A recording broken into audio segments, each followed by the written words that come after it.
یک قصه دیگه نقل میکنیم به خاطر یار و برادرها، به خاطر مخلصا. ای خانم های زیبا منظرت میپرسیم، خیلی سال زمان همینطوری شده. یک دختره که دختریش میگیرن وقتی ساعت میبیه باید باید توی کنن برن. خلاصه کافت کوتاه گپ همون شب پگاهی توی طرف یوچش میگه آچه جان بخشش خیلی که من دختر نیستم، خیلی همین زندگی همین شرایط هم خیلی شد، همین کار شید بخشش مادر جان مرا ببخش، من گناه عظیم کردم، مرا با این بچه اپت دو دسته زندگی ما چی میشه عاقبت تقدیری میشه. خلاصه لنتها پر شده رفته. آچش هم زنه که با مدنیتی همین خیلی نرمن میگذشته گفته من خودم این مسئله میبینم. کاشیلیاکایی که نوکشین دو تا شریک داره میشه که شرقص محکمش کو یک تمخیری کامپیر بغل دمیزنه شبی توی میروه.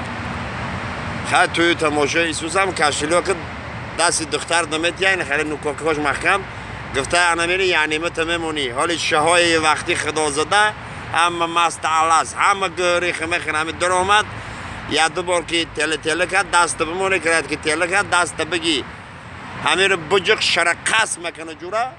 وقتی که پرسی چه بگو دختری و مستای نمیفهمه خواب شده است. خیلی توی معرکه تمام میشه شب عروس میداره یکان ساعت پس چه همت کلوید میداره. عروس گفتگوی مادر رو میکنه کاشیلیا که در تی بغل میمونه خیلی کارو بار همون خیلی پراتسیس میروه. لحظه گفتگی آچهش دارن خیلی میجخه کی کاشیلیا جای محکمش دیگهش کمتر پوستی خایر همه خیلی میجقده.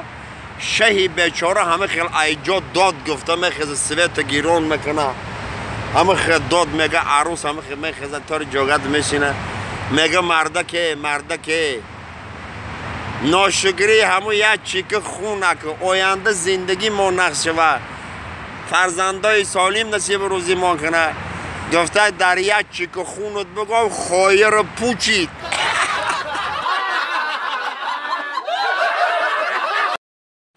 سلام علیکم، سفیدان بر همه شما مبارک. ای خداوند به همه شما که خوشبختی رو تمنا میکنم. یا لحظه باشه کم ترکه خاطرتان شد کنیم. دو تا برادر آدمی به پول هرچی میچتت میکنه که دو تا برادر به پول هر دوش همه کوچه در رفته ایسیان سرا پس اویله کدگی گفته منصور این همه رقتی رفته سید یک سلوچین یا پشک دلار بیاوی چند سوم شمتی؟ گفته براته یگان سوم شو نمیتم. تو گفته چی بنمیتی آخی؟